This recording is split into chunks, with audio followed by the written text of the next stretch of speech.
Long ago, in a land now known as KwaZulu-Natal, a king named Somkhanda ruled over a place of great beauty. Born the second son of the Jele royal family, Somkhanda was not destined for the throne, yet he earned his crown in a time of great darkness. After a fierce dispute with a powerful Zulu king, the Jele were forced to flee their homeland, pursued by the Zulus' relentless warriors. During their escape, the Jele attempted to cross the treacherous Zambezi River, but the rising tide stranded part of the clan on the far bank.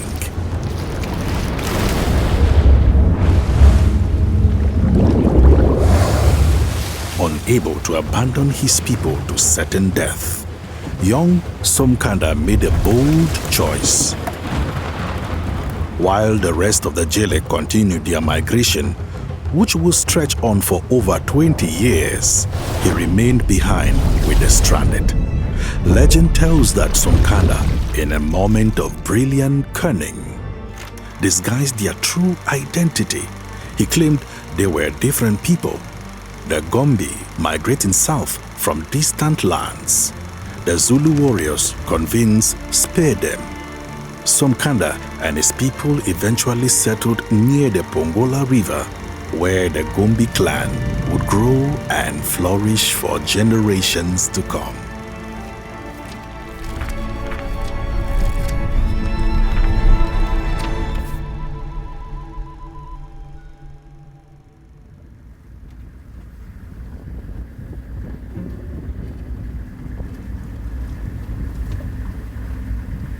A spot that we want to check out where there's been a report of a rhino, a white rhino.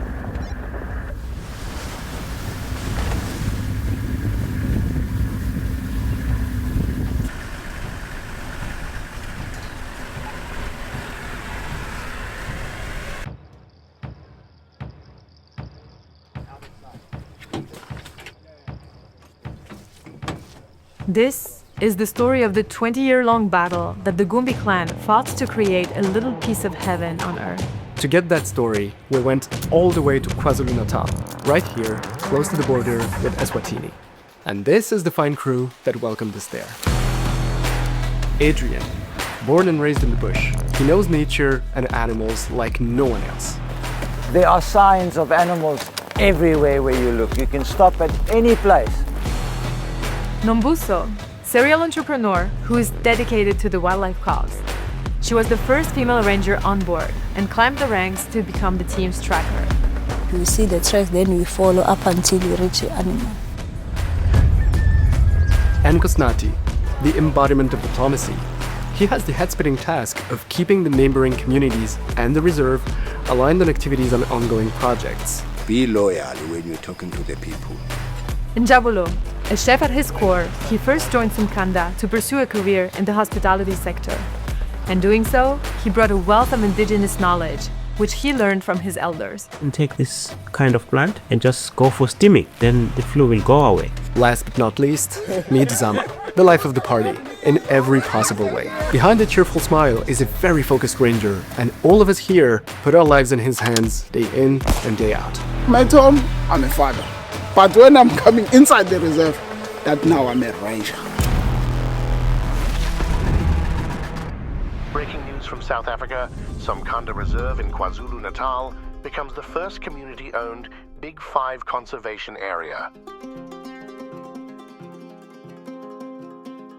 Those people are the elite ranger team that is responsible for protecting some of the world's most endangered wildlife that lives within the park.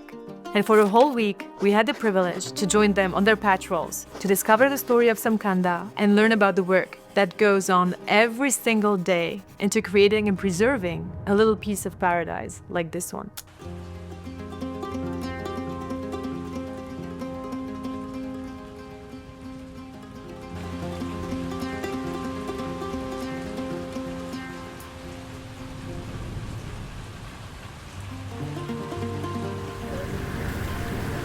Is that lion track?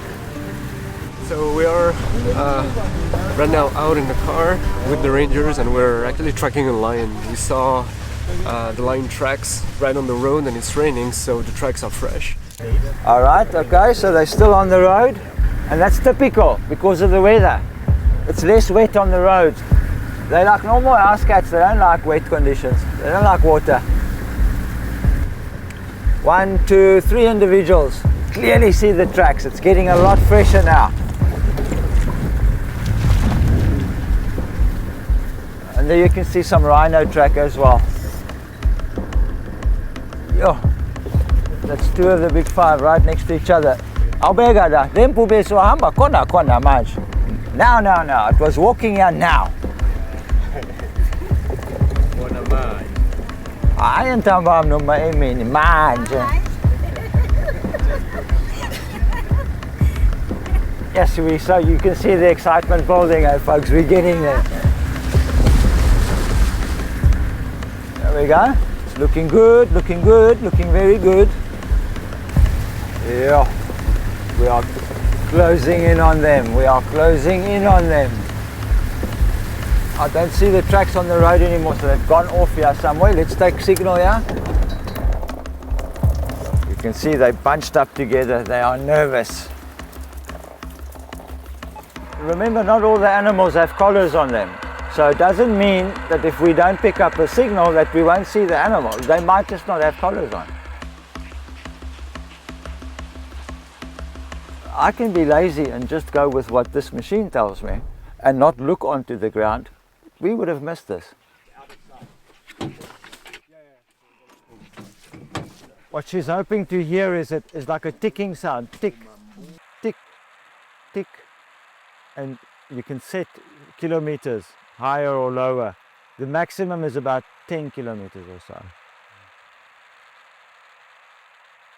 I like the animals, and I want to keep safe the animals, make sure that our animals are saved for generation that will come, will see what we have, so that animals won't become extinct. Can you imagine somebody gets hold of that?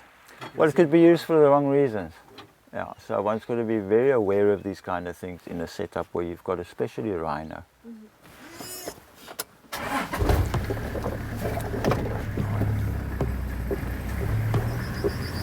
Still on the road. That needs to be done so that the vehicle can get back. Yeah, we still got them, We're still in the mix. And you know, a lion can be lying there and you won't see it, eh?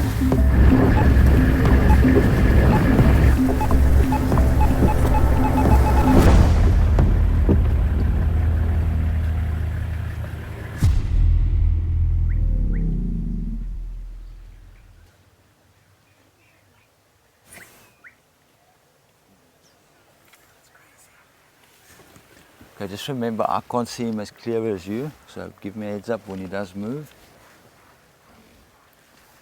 But this is about as close as you'll ever get and live to tell the tale.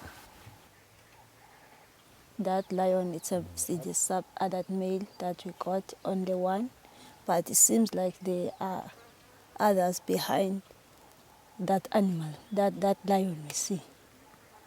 We use this as our diary. This is called the Earth Ranger. We record every information we got in the bush, so that when we finish record, they will go straight to the management. Females are not the only hunters. These are your hunters. He kills for himself too. But with the females, they've got to kill to feed the rest of the pride, not just themselves. But when the male is with the pride, then they'll go for buffalo and things like that because they use his strength. Damn.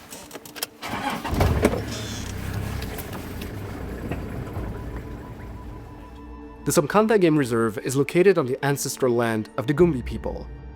The Gumbi clan was founded in the first half of the 19th century when their original Jele clan was fleeing from Zulu warriors. A part of the clan accidentally broke off, and while the Jele continued their 20-year-long migration up north, some going all the way up to Tanzania, a part of the clan remained here in KwaZulu-Natal and settled near the Pongola River. They lived off the land and nature. They knew to take, and they knew not to take too much. They relied on the living world, and they were a part of it. But it all changed when the colonialists decided it was time to exploit the land. In 1913, the Natives Land Act was installed by the South African Parliament. In short, it prohibited blacks to own or lease land anywhere outside of the so-called reserves, which were defined by the government and initially covered less than 10% of the country's territory. Yeah, you got that right.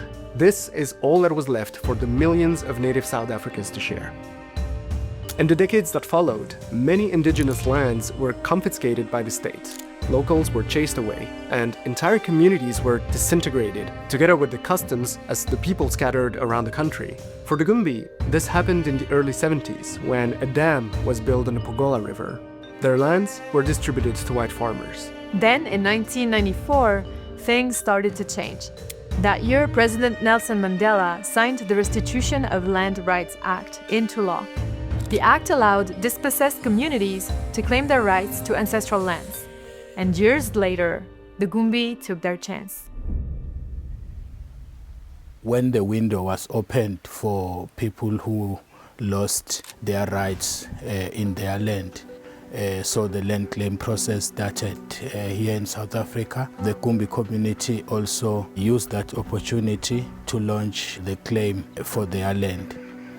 But before that happened, we were advised to form the trust, a land-holding entity on behalf of the community, because government can't just give the land maybe to one person to hold it on behalf of the community. So that's where the Mvoweni Community Trust, which I am the secretary of, that's how it was formed. Somkhanda is not an isolated case. The colonial era had a huge impact on natural ecosystems around the world. It fueled deforestation, overhunting, introduced invasive species. Often, local populations had been living on the same land for generations, sustainably managing resources. Local kings or leaders were tasked with regulating the hunts and resources or defining hunting seasons. There was a balance before. They were respecting the hunting season, the reproduction season. They knew when to hunt. That type of hunting was just for consumption. It wasn't a bulk killing of animals and maybe selling meat and all those things. But it all changed when this hunting thing was commercialized. And often, the exploitation simply continued.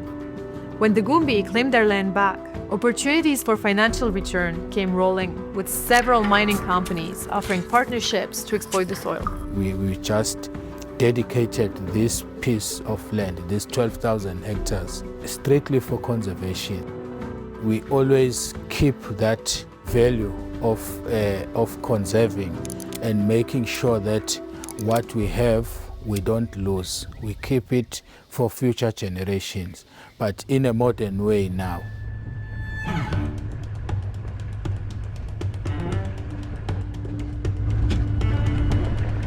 Your reserve staff and reserve management, they are the guys that are into the welfare of the animals, especially if you're dealing with high-profile animals, animals that there are not many of, or protected species.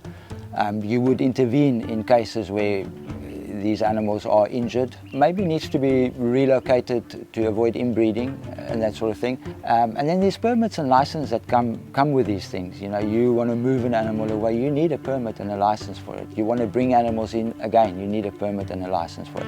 Any form of managing these animals, there are procedures to follow and regulations to follow. And it's all conservation orientated. It's in the interest of conservation and in the animal's interest. I'm watching you, brother. I'm watching you. I'm watching you. I'm watching you. Don't you come with your nonsense here. Fortunately, also what they do is they warn you before they just come at you. They will walk backwards like that. They'll put their noses to the ground and they'll move them from left to right. And then you'll come running at you with his head down like this. And you'll stop that, just there, and you'll walk backwards, and you'll do that twice. By the third time, you'll follow through. Your golden rule of thumb, however, is minimal interference. You try not to. Remember, your reserve can only carry so much. So the scientists will tell us your carrying capacity for the reserve with this particular species will be X amount. So you've got to move them. A lot of guys swap in between each other to avoid inbreeding, but it is a big business these days, game capture and game auctions. Animals are sold every year. It's like any other farm. The smaller it is, as I said, the more you've got to manage it.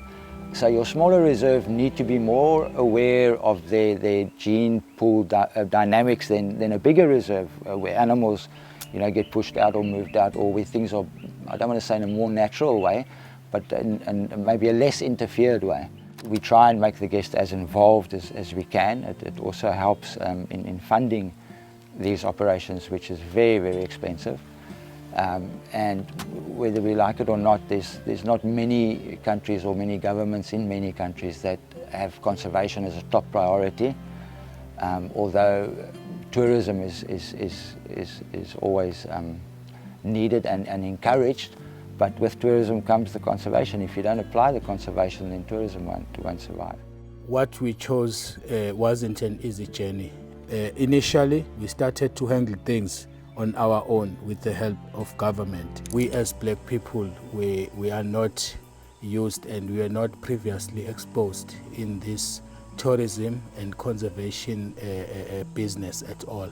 It's a white-dominated industry to say, because even the guests and interacting with international people, it's not our thing as black people. As the project threatened to fall apart, they decided to reach out to private NGOs for help, and they secured partnerships with several organizations. We started to source all the required skill because it came as a package. We had the land available, suitable for conservation, and the proper assessment was done to make sure what species can be kept here. There is a lot involved other than just chasing profits and making money. You need to establish the reserve first. We usually think of conservation as protecting animals, but really, it is about bringing harmony among all the living beings that share a home. Everyone is important. There is no virtue in sacrificing one for the well-being of another, and there are certainly no chances of long-term success where there is no balance and harmony. But actually, we still didn't meet the community, and this is what we're doing right now. We're in the car. We're heading straight outside of the reserve to meet the community to which the reserve belongs.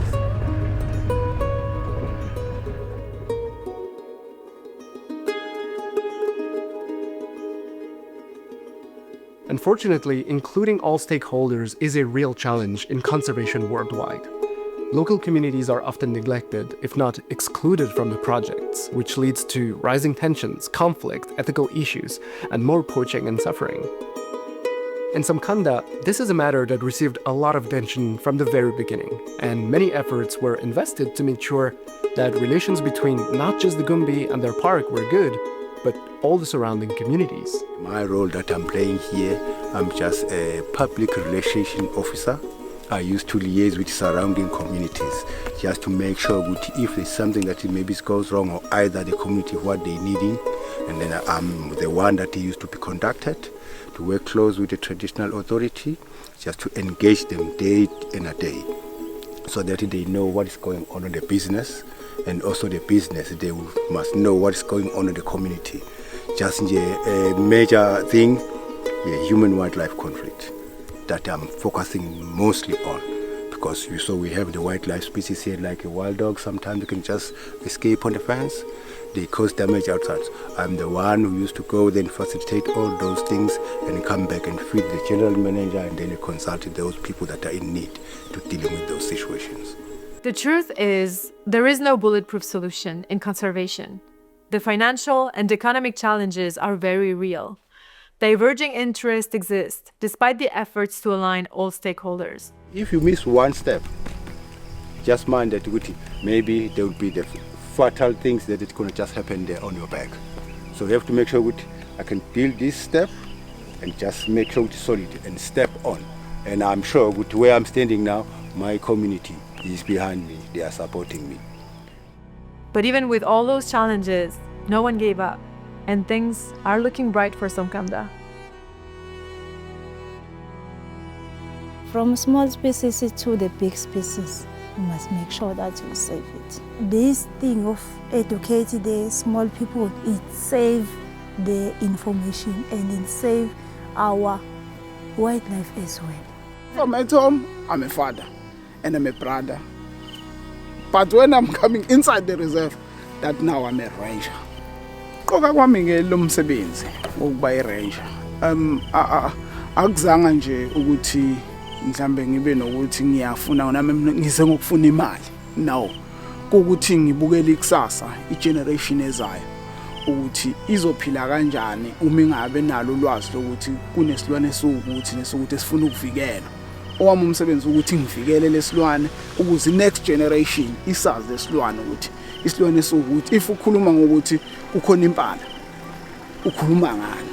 And it seems that they did things right, as Somkhanda became the first community-owned reserve to have the Big Five in 2013 after lions and elephants were reintroduced. At Somkhanda, there is really this magic in the air. The scents, the sounds, the light rays through the trees. It's teeming with life, and yet it's so quiet. It feels like a little world of its own. But none of this came easily. Somkhanda didn't just rise from its ashes like a phoenix from a legend or a fairy tale. It was born from the sweat and dedication of many. The story of Somkhanda had us curious from the very beginning, but after a week there, we were speechless.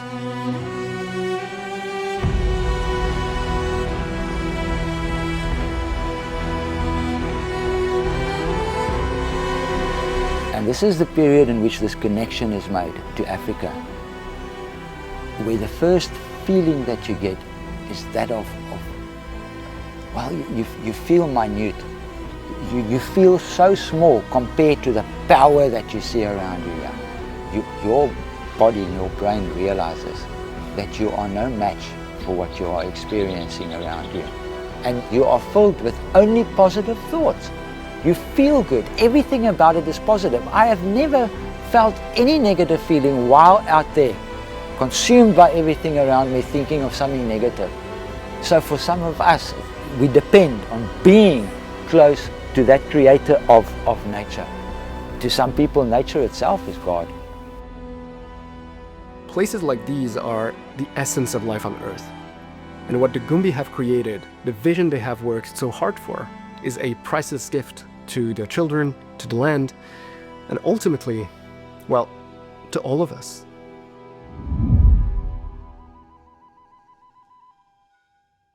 Break down my walls, but I will rise again, 'cause I stand tall in my environment. How could I ever close my eyes and stay silent since they try to take me down with their violence? So when I see my people fight off the evil, just know this ain't new. A picture can be framed, but every eye will see a different view. So when I hear the chants, when I hear the screams, when I see the horrible scenes, when I see the horrid things coming from human beings, I pray that one day a new way will take over. What it's like to breathe life in a coma. We're so blind to the pain of the other. We must see beyond me in the struggle. Break down my walls, but I will rise again, 'cause I stand tall in my environment. How could I ever close my eyes and stay silent since they try to take me down with their violence?